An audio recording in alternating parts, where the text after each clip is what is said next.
Los padres vienen obligados por la Constitución española, en su artículo 39, entre otros, a prestar alimentos a los hijos durante su minoría de edad y además en aquellos casos en los que legalmente proceda. Esta obligación viene desarrollada más concretamente en el Código Civil.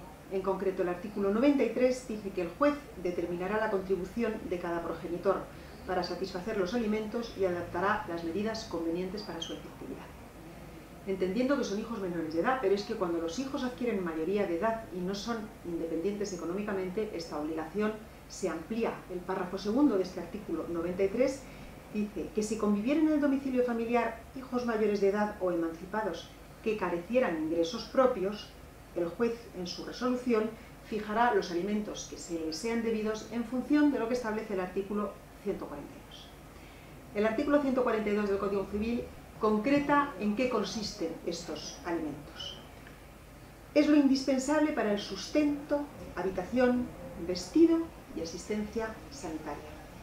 Asimismo, continúa este artículo, comprenden la educación e instrucción del alimentista mientras sea menor de edad y aún después, cuando no haya terminado su formación por causas no imputables al propio joven.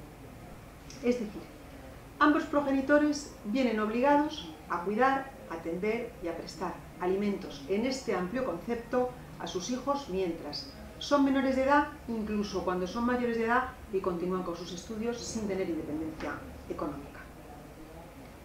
¿A qué cuantía debe ascender esta pensión? Este es uno de los puntos más conflictivos normalmente cuando se negocia un convenio o cuando uno va a juicio. El artículo 146 del Código Civil dice que la cuantía será proporcional al caudal de medios de quien los da y a las necesidades de quien los recibe. Necesidades. Y realmente, ¿qué son estas necesidades? Es un concepto amplio. El Código Civil, en el artículo 144, establece también una obligación genérica de prestarse alimentos entre parientes. Parientes que son cónyuges, ascendientes, descendientes y colaterales hermanos. En este caso, son obligaciones derivadas de vínculos familiares solidarios y el concepto de necesidad se interpreta de una manera más restrictiva. Un padre que tiene que pedir ayuda a su hijo porque no puede subsistir o un hermano a otro. En este caso, esa necesidad se interpreta de manera restrictiva a lo que es básico. Sin embargo, cuando hablamos de alimentos de padres a hijos, ese concepto de necesidad se amplía, porque de hecho lo que se pretende en la medida de lo posible es que los hijos, que son realmente los perjudicados o los más perjudicados con una ruptura de una pareja, no sufran las consecuencias de esa ruptura y que intenten mantener, en la medida de lo posible, el nivel de vida que tenían antes de que esa ruptura se produjera.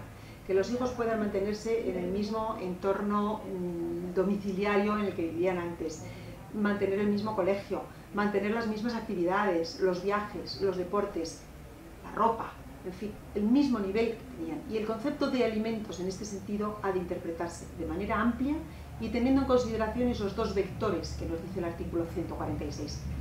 Posibilidades o caudal de medios de quien paga y necesidades de quien lo recibe. Se puede dar la circunstancia de que uno de los progenitores no tenga medios económicos para pagar en metálico esa pensión porque no ha trabajado nunca y tampoco puede trabajar después. En ese caso, los jueces interpretan que esa aportación a la familia al cuidado de los hijos es cuantificable económicamente y se interpreta que su aportación al cuidado de los hijos no es monetaria, sino es de atención y de cuidado. Con lo cual, la obligación de cubrir esas necesidades económicas recae siempre sobre el otro progenitor.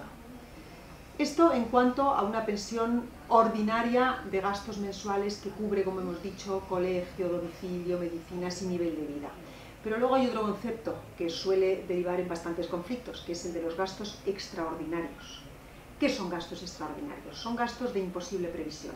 Son gastos que cuando se pacta la ruptura en un convenio o se dicta una sentencia contenciosa, no sabemos que va a existir. Si los niños son pequeños, pues no sabemos si va a necesitar gafas, si va a ir fatal en matemáticas dentro de 2 años y hay que ponerle un profesor, o si es conveniente que vaya un psicólogo, o que estudie un curso en el extranjero para fortalecer un idioma.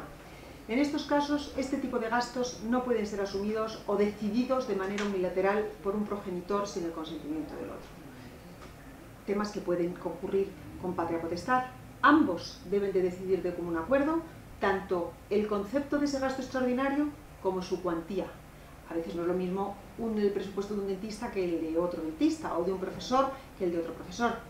Ambos padres deben de consensuar esos dos extremos, y si no lo consensúan, puede darse el caso de que el juez exima a uno de ellos a abonar lo que ha adelantado el otro, por entender que no ha concurrido su consentimiento en la asunción de ese gasto.